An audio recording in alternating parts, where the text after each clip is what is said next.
Samajwadi party के प्रमुख अखिलेश यादव का पिछड़ा दलित अल्पसंख्यक यानी पीडीए फॉर्मूला काफी ज्यादा लोकसभा में हिट रहा था।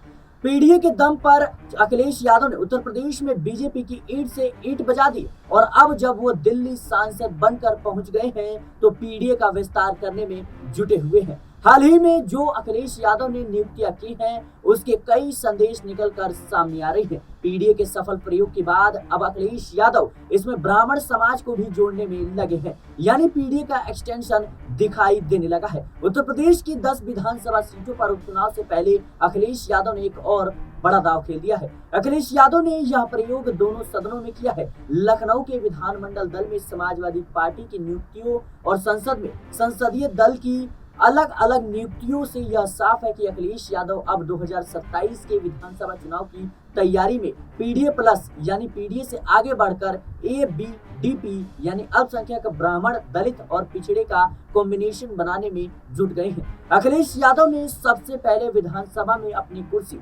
नेता प्रतिपक्ष को लेकर जो नियुक्ति की उसने हर किसी को हैरान कर दिया।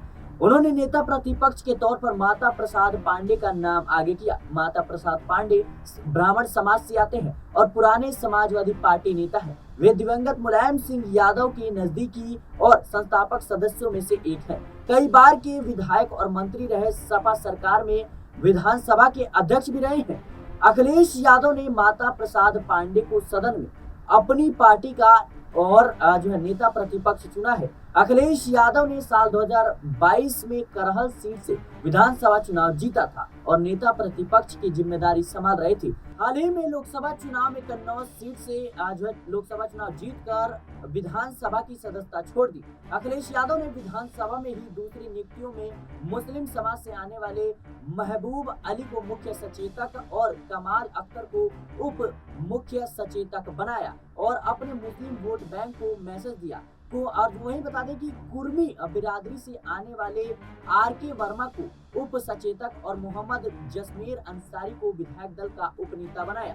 अखिलेश यादव ने अपने यादव वोट बैंक को संतुष्ट करने के लिए लाल बिहारी यादव को विधान परिषद में सदन का नेता बनाया तो विधान परिषद में किरण पाल कश्यप को मुख्य सचेतक और कथास्य जाति से आने वाले आशुतोष सिंह को सचेतक का पद दिया। यानी विधानसभा और विधान परिषद में अखिलेश ने जातियों का एक गुलदस्ता तैयार कर दिया जिसमें उनके पीडीए प्लस की तस्वीर खुले तौर पर दिखाई दे रही है। पीडीए से आगे बढ़कर अखिलेश यादव ने इसमें ब्राह्मण और कातस्य को जोड़ने की कोशिश की है और ये वो दोनों जातियां हैं जो बीजेपी का वोट बैंक मानी जाती है और अब अखिलेश भी इन दोनों समाज को अपनी ओर खींचने की कोशिश में लगे हुए हैं। अब बात संसद की, बता दें कि अखिलेश यादव जब संसद पहुंचे तो अपने साथ हाथों में हाथ डालकर अवधेश प्रसाद फैजाबाद के सांसद को संसद भवन में ले गए। अवधेश अब हमेशा अखिलेश के बगल में आगे की लाइन में बैठते हुए नजर आते हैं। अखिलेश ने यहाँ से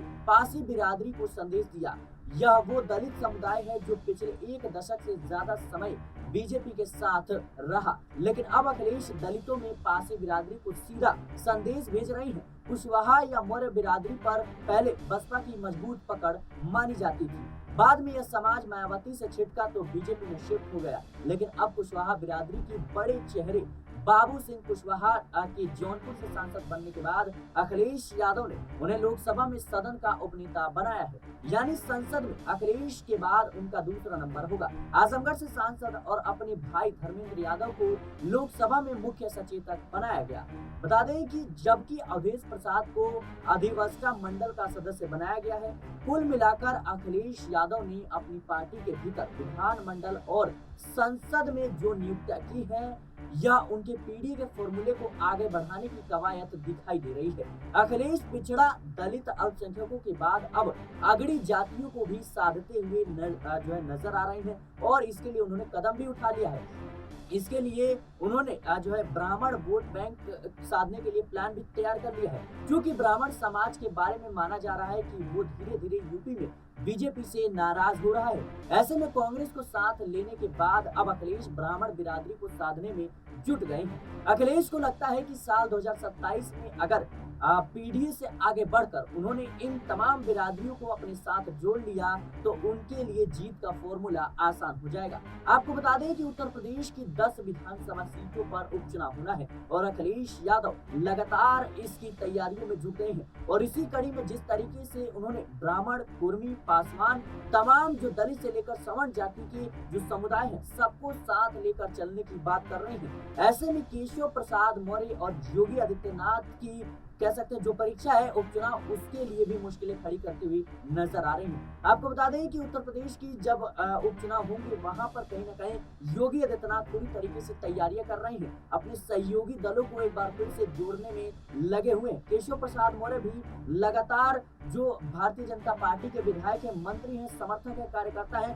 सभी से मीटिंग्स कर रहे हैं। बैठकों का दौर जो है थमता हुआ नजर नहीं आ रहा है और एक तरफ देखा जाए तो योगी आदित्यनाथ भी लगातार बैठकों पे बैठक कर रहे हैं और सीधे तौर पर इसको देखा जा रहा है कि कहीं न कहीं योगी आदित्यनाथ की ये उपचुनाव अग्नि परीक्षा है। उत्तर प्रदेश की सियासत में जिस तरीके से समाजवादी पार्टी ने जबरदस्त प्रदर्शन किया और पीडीए के फॉर्मूले के तहत जो है अखिलेश यादव ने 37 सीटों पर जीत दर्ज की, ये भारतीय जनता पार्टी के लिए सबसे बड़ा झटका था और उससे भी बड़ा झटका ये था कि अयोध्या के अंतर्गत आने वाली फैजाबाद लोकसभा सीट पर भारतीय जनता पार्टी की हार हो जाती है। अवधेश प्रसाद को वहां से सांसद बनाकर जिस तरीके से अखिलेश यादव कंधे से कंधा, हाथ से हाथ जोड़कर अवधेश प्रसाद को अपने साथ रख रहे हैं, जाहिर सी बात है पासवान समाज का जो वोट बैंक है वो समाजवादी पार्टी की तरफ शिफ्ट होता हुआ नजर आ रहा है। फिलहाल देखना होगा नेता प्रतिपक्ष के रूप में जिस तरीके सवर्ण जाति पर जो है ब्राह्मण कार्ड खेला है, कहीं न कहीं माता प्रसाद पांडे को नेता प्रतिपक्ष के रूप में नियुक्त किया है, इसका कितना फायदा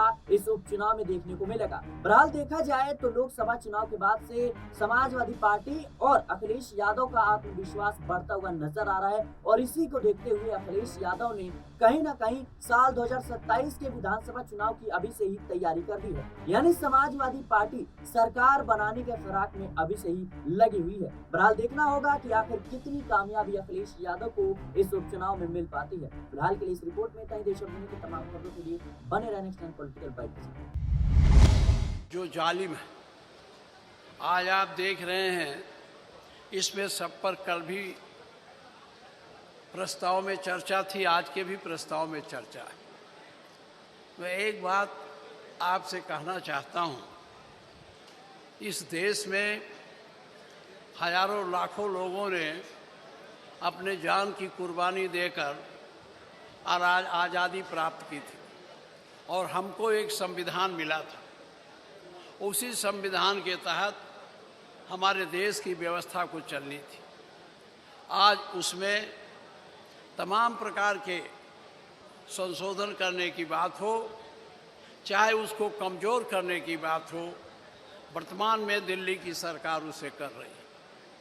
हम आप उनसे लड़ने के लिए तैयार रहने की आवश्यकता है। आप जानते हो